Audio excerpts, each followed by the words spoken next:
L'homme ne vivra pas de pain seulement, mais de toute parole qui sort de la bouche de Dieu.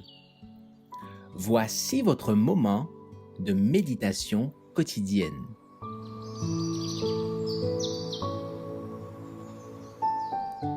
Maranatha.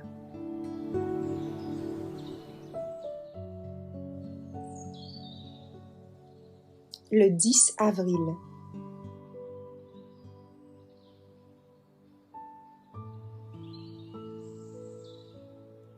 Il est temps de se décider. Choisissez aujourd'hui qui vous voulez servir. Josué 24, verset 15. Aujourd'hui, le monde est insensé. Une démence s'est emparée des hommes et des femmes, et elle les précipite vers la ruine éternelle.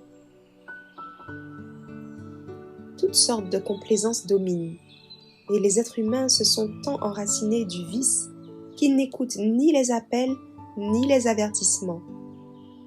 Le Seigneur dit aux habitants de la terre, « Choisissez aujourd'hui qui vous voulez servir. » Chacun décide aujourd'hui de son sort éternel.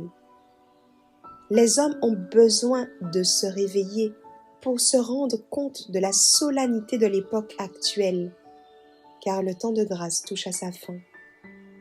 Dieu n'a donné à personne le message que 5, 10 ou 20 passeront avant que l'histoire de cette terre s'achève. Il ne veut donner aucune excuse à aucun être vivant pour retarder la préparation pour son retour.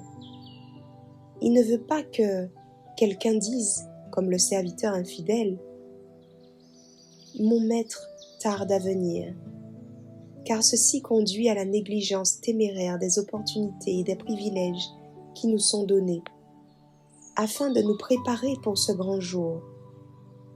Quiconque prétend être un serviteur de Dieu est appelé à servir comme si chaque jour était le dernier. Parlez de l'approche venue du Fils de l'homme sur les nuées des cieux, avec puissance et une grande gloire. Ne remettez pas ce jour à demain.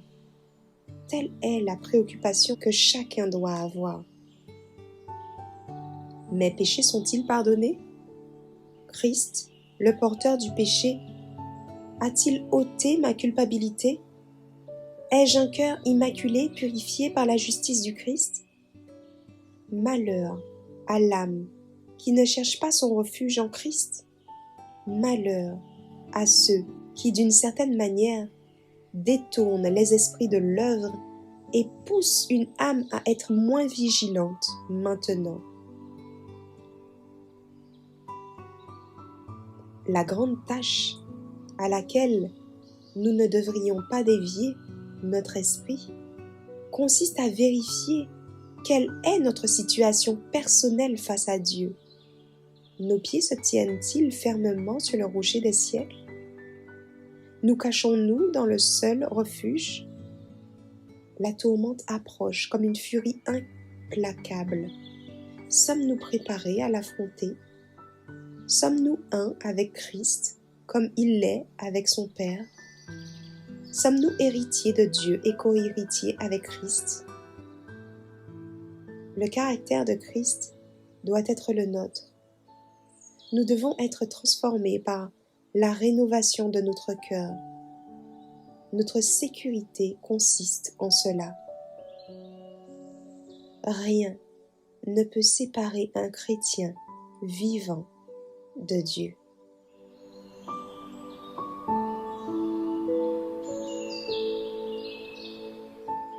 Merci d'avoir écouté cette présentation. Assurez-vous de nous rejoindre demain pour votre moment de méditation quotidienne avec lereste.org.